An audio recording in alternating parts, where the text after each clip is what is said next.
Baik, Assalamualaikum warahmatullahi wabarakatuh.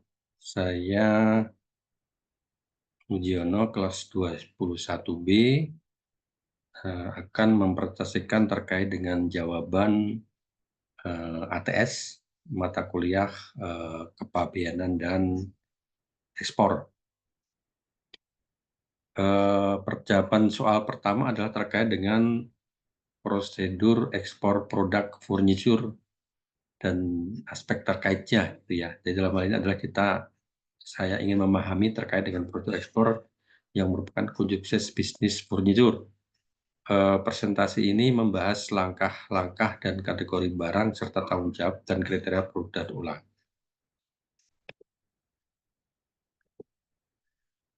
Ini jawaban yang soal pertama terkait dengan prosedur ekspor kayu. Pertama adalah mengidentifikasikan apa namanya produk dan legalitas SVLK. Jadi SVLK ini adalah sistem verifikasi legalitas kayu. Ini merupakan sistem yang dirancang untuk menjamin bahwa produk kayu dan hasil hutan yang diperdagangkan khususnya untuk ekspor berasal dari sumber yang legal sesuai dengan peraturan perundang-undangan. Artinya adalah bahwa SVLK ini juga merupakan sistem pelacakan dan sertifikasi legalitas kayu dari hulu hingga hilir atau produk akhir untuk memastikan bahwa kayu tersebut merupakan dari sumber yang sah, terus diproses dan diberikan sesuai hukum, dan juga dapat ditelusuri asal-usulnya. Langkah kedua adalah registrasi ekspor dengan NIB dan EDPIK. EDPIK ini singkatannya dari ekspor produk industri kehutanan. EDPIK ini khusus dari Kementerian Perdagangan yang diberikan kepada perusahaan yang ingin mengekspor produk berbasis kayu dari hutan yang diolah. Setelah itu baru dilakukan negosiasi dan kontrak dagang selesai. Jika negosiasi dan kontrak dagang selesai, maka dilanjutkan dengan persiapan dokumen invoice dan packing list. Setelah dokumen invoice dan packing list selesai, baru diajukan PIB ke INSP untuk proses pabean. Setelah nomor 5 ini selesai, baru dilanjutkan dengan pemeriksaan dan clearing oleh pihak bea dan cukai. Baru dilakukan pengapalan barang ke negara tujuan. Dan jangan lupa dipastikan bahwa proses penyelesaian kesepakatan pembayaran itu dipastikan aman. Jadi ini jawaban nomor 1. Berikutnya untuk jawaban nomor 2, terkait dengan kategori barang dan tujuan ekspor untuk yang soal nomor 1, produknya adalah meja kayu. Ini merupakan produk berbasis kayu. HS code-nya di 9403.30.00 sesuai dengan klasifikasi bea cukai. Negara tujuannya adalah Amerika Serikat sebagai pasar ekspor utama.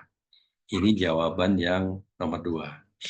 Jawaban nomor 3 adalah terkait dengan keterlambatan tanggung jawab atas keterlambatan kapal. Itu siapa sebenarnya yang bertanggung jawab. Jadi toleransi tanggung jawabnya adalah kalau kita lihat keterlambatan 2 hari ini sebelum pemuatan, maka tanggung jawabnya adalah shipping line, forwarder, dan juga eksportir. Kenapa eksportir juga ikut bertanggung jawab? Karena bisa juga keterlambatan sebab karena dokumennya belum clear atau mungkin barangnya belum ready. Itu juga karena kesalahan eksportir. Jadi mereka juga harus bertanggung jawab. Yang kedua adalah setelah pemuatan, itu adalah tanggung jawab shipping line. Jadi shipping line bertanggung jawab karena mereka yang mengatur jadwal pelayaran. Seperti itu, sehingga ini berdampak terhadap eksportir atau buyer yang dilakukan oleh penundaan waktu kedatangan dari kapal tersebut. Solusinya adalah, solusi yang paling efektif adalah pertama, untuk klaim tanggung jawab ini adalah melakukan klaim langsung ke shipping line. Yang kedua, bisa juga melakukan negosiasi ulang jadwal pengiriman dengan pihak yang eksportir negara tujuan. Yang kedua atau mungkin yang ketiga adalah perlu adanya proteksi atau mitigasi risiko dengan melakukan asuransi atas keterlambatan. Dan yang keempat adalah perjanjian pengiriman tersebut harus jelas dalam proses kerjasama seperti itu. Berikutnya, Ini adalah jawaban yang nomor 3. Berikutnya untuk jawaban yang nomor 4 adalah terkait dengan kriteria produk daur ulang. Produk daur ulang itu merupakan produk, ini bukan kayu tapi adalah pintu dari aluminium bekas tidak memenuhi Wholly Optionate standar. Kriteria yang digunakan adalah substansial transformasinya penting, gitu ya. Yang kedua adalah CTH atau Change in Traffic Heading. Apa sih itu CTH? Jadi CTH itu adalah aturan yang menyatakan bahwa suatu barang dianggap berasal dari negara tertentu jika terjadi perubahan pada heading tarif kode HS 4 digit ya, sebagai hasil dari proses produk di negara tujuan. Contohnya adalah bahan baku aluminium bekas, itu HS-nya adalah 7602. Produk akhirnya adalah pintu aluminium, jadi HS-nya 7610.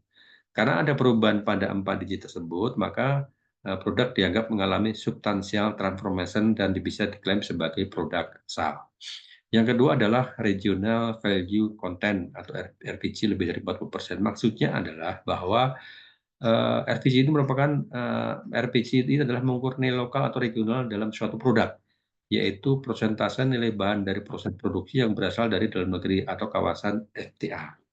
Produk dianggap berasal dari negara tertentu jika nilai lokalnya lebih sama dengan atau lebih besar dari ambang batas yang ditentukan, biasanya adalah 40%, tergantung dari FTA-nya, seperti itu. Terus berikutnya adalah berlaku bila ada perubahan bentuk dan fungsi secara signifikan. Kriteria ini memastikan bahwa produk daur ulang memenuhi syarat asal barang ekspor. Berikutnya, terkait dengan jawaban 1, 2, 3, 4 tersebut, maka dapat disimpulkan bahwa pertama terkait dengan kepatuhan prosedural, pentingkan dokumen lengkap dan prosedur yang tepat. Itu yang pertama. Yang kedua adalah penanganan keterlambatan atas risiko logistik dalam kontrak dan asuransi. Jadi perlu dimitigasi risikonya, baik itu risiko kontrak maupun proteksinya, yaitu dengan asuransi. Apabila terjadi kelambatan sehingga tidak terjadi kerugian, gitu ya. Terus yang terakhir adalah untuk yang terkait dengan jawaban nomor 4 tadi, kriteria produk daur ulang itu pastikan transformasi signifikan agar lolos aturan origin. Nah, demikian mungkin jawaban saya atas pertanyaan-pertanyaan nomor 1, 2, 3, 4. Pertanyaan ATS mata kuliah kepabeanan dan ekspor. Demikian, Assalamualaikum warahmatullahi wabarakatuh.